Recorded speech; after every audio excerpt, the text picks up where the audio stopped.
Pendahuluan. Apa sih pentingnya pendidikan? Pendidikan memiliki peranan penting bagi kehidupan berbangsa dan bernegara dalam menciptakan sumber daya manusia yang memiliki kualitas tinggi. Pendidikan juga membantu dalam proses pembentukan karakter peserta didik dan juga sebagai wadah untuk peserta didik mengembangkan keterampilan yang sudah dimiliki atau belum dimilikinya. Di sini ada dua kutipan, yaitu semakin tinggi tingkat pendidikan seseorang akan diikuti dengan pengetahuan dan pengalaman yang dimilikinya. Tingginya tingkat pendidikan akan berhubungan dengan tingginya upah yang akan diperolehnya. Jadi, intinya jika seseorang memiliki pendidikan yang tinggi, maka pengetahuan dan pengalaman yang dimilikinya itu lebih banyak. Ia juga memiliki kesempatan yang lebih besar untuk mendapatkan upah yang tinggi. Pendidikan di Indonesia terbagi menjadi 3 macam, yaitu pendidikan formal, pendidikan non-formal, dan pendidikan informal. Pendidikan non-formal lebih seperti les, kursus, ataupun sanggar. Pendidikan informal sendiri lebih seperti sopan santun atau tata krama yang diajarkan oleh keluarga ataupun orang lain. Nah, di sini ada 3 jenjang di dalam pendidikan formal. Yang pertama, pendidikan dasar, yaitu SD dan SMP. Yang kedua, pendidikan menengah, yaitu SMA dan SMK. Dan yang ketiga, pendidikan tinggi, yaitu diploma dan sarjana. Di sini, agar seseorang bisa melanjutkan sekolah ke jenjang pendidikan tinggi, dibutuhkannya sarana dan dana yang memadai. Nah, dari sinilah mulai masuk faktor ekonomi mempengaruhi seseorang untuk memutuskan akan melanjutkan pendidikan tinggi atau tidak. Di sini ada kutipan lagi, yaitu semakin tinggi jenjang sekolah, maka semakin tinggi besar pula biayanya sehingga banyak anak putus sekolah atau tidak melanjutkan sekolah ke jenjang yang lebih tinggi, terutama anak-anak dari golongan orang tua yang berpenghasilan rendah. Jadi, tidak semua orang yang mendapatkan kesempatan yang sama untuk bisa mengenyam ilmu di pendidikan tinggi karena adanya masalah faktor ekonomi. Tinggi ditentukan oleh relatif biaya atau ekonomi. Jadi, faktor ekonomi seseorang itu benar-benar mempengaruhi keputusan mereka untuk melanjutkan sekolahnya atau tidak. Selanjutnya ada metode penelitian. Pendekatan yang digunakan adalah kualitatif. Menurut Creswell, penelitian kualitatif adalah proses memahami masalah sosial berdasarkan metodologi yang berbeda. Pendekatan kualitatif dapat dianggap sesuai dengan permasalahan dalam penelitian dengan alasan, yang pertama, mudahnya melihat kenyataan di lapangan, yang kedua, mengungkapkan secara langsung hakikat hubungan antara peneliti dan responden. Yang ketiga, bersifat lebih peka serta dapat lebih menyesuaikan diri dengan banyak faktor pengaruh terhadap kondisi yang dihadapinya. Penelitian ini menggunakan data sekunder, yaitu data yang secara tidak langsung berasal dari subjek penelitian, antara lain dengan memanfaatkan data yang telah diolah, literatur, hasil penelitian, jurnal, dan dokumen lainnya yang berkaitan dengan penelitian ini. Teknik pengumpulan data dalam penelitian ini adalah studi pustaka, yaitu dengan melihat referensi dari buku-buku, jurnal, dan dokumen yang berkaitan dengan penelitian. Metode deskripsi yang dipakai digolongkan ke dalam jenis studi kasus. Untuk survei tingkat angka putus sekolah, mereka memilih sebanyak 50% merasa pendidikan SMA, SMK sederajat sudah cukup untuk mereka lalui. Lalu ada 25%-nya itu memilih menjadi tanggungan orang tua. 12,5% memilih lebih menyukai bekerja daripada kuliah. Lalu 12,5% lainnya ingin memiliki potensi lebih luas lagi. Mereka merasa pendidikan di SMA, SMK sederajat sudah cukup dirasa untuk bekal mereka bekerja. Yang penting mereka memiliki ijazah SMA untuk syarat mendaftar bekerja.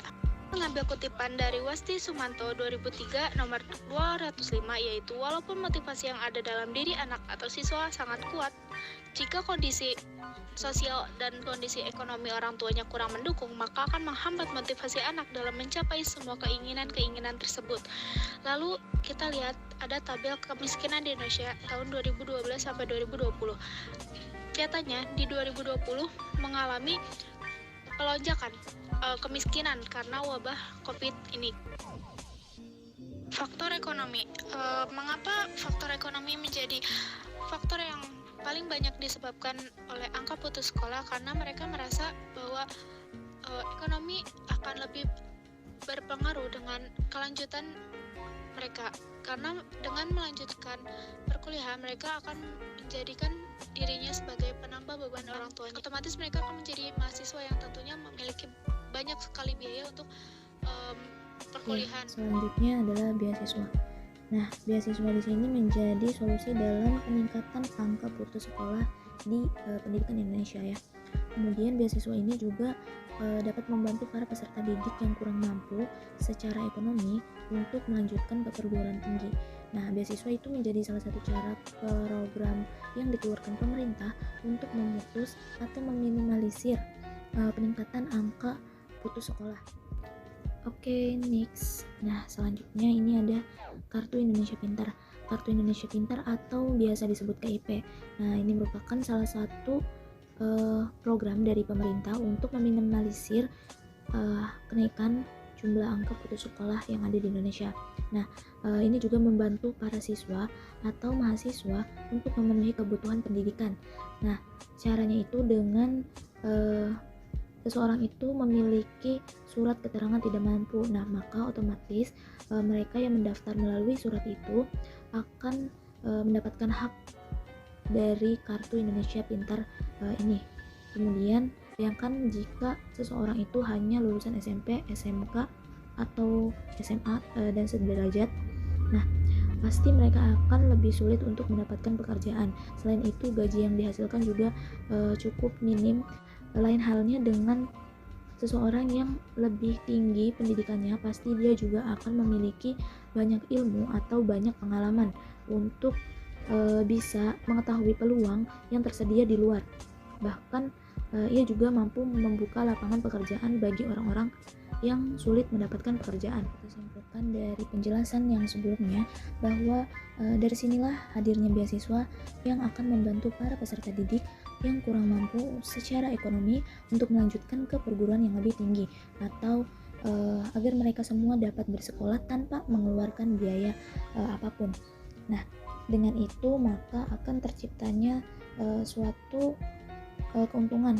Nah, beberapa diantaranya di sini ada yang pertama, terciptanya kesejahteraan bangsa. Yang kedua ada menjadi motivasi belajar yang tinggi, dan yang terakhir ada solusi untuk mengurangi jumlah angka putus sekolah. Nah, sudah diketahui bahwa sekarang kan banyak sekali beasiswa yang akan menjamin mereka untuk kuliah tanpa harus membayar UKT atau biaya pendidikan yang harus dikeluarkan setiap bulannya atau per semesternya. Nah, selain itu mereka juga selain diberikan tanggungan berupa pembiayaan pendidikan, mereka juga harus bisa memberikan timbal balik yang baik bagi kampus atau sekolahnya juga, yaitu memberikan prestasi-prestasi sehingga ini akan menjadi motivasi belajar juga bagi para peserta didiknya, dimana ini akan sangat berpengaruh positif dan signifikan terhadap hasil belajar mahasiswa, sekaligus juga dapat mengurangi jumlah angka putus sekolah yang ada di Indonesia. Oke, kita next. Nah, di sini ada sosialisasi beasiswa. Jadi, untuk mendukung program dari pemerintah, kami akan mensosialisasikan beasiswa untuk mempermudah atau melancarkan program pemerintah dalam rangka pencapaian tujuan pendidikan nasional atau untuk meminimalisir angka putus sekolah yang ada di Indonesia. Karenanya kami akan mensosialisasikan beasiswa melalui website Beasiswa ID. Nah, di dalam website ini terdapat info-info beasiswa, forum beasiswa, dan juga live streaming. Nah, info beasiswa di sini itu meliputi informasi-informasi beasiswa terbaru dan terlengkap yang ada di tingkat S1, S2, dan S3, baik di dalam negeri dan di luar negeri. Jadi kita akan lebih mudah untuk mencari beasiswa-beasiswa atau ruang lingkup beasiswa yang ada, sehingga mempermudah kita untuk mengambil peluang mendapatkan beasiswa. Nah, jadi yang kedua itu ada forum beasiswa. Nah, forum beasiswa ini sebagai forum atau tempat untuk berkomunikasi atau berdiskusi dengan para peraih beasiswa yang kita dapat mengambil ilmu-ilmunya. Bagaimana cara mendapatkan beasiswa itu dengan mudah ya. Jadi kita akan dapat mengeksplor terkait dengan beasiswa-beasiswa di dalam negeri ataupun di luar negeri dengan para peraih beasiswa. Kemudian yang terakhir itu ada live streaming. Jadi live streaming di sini itu berupa tayangan-tayangan diskusi beasiswa mancanegara melalui layanan live streaming. Nah, next. Sekian dan terima kasih. Berikut adalah presentasi dari kelompok kami terkait artikel yang kami buat. Terima kasih. Wassalamualaikum.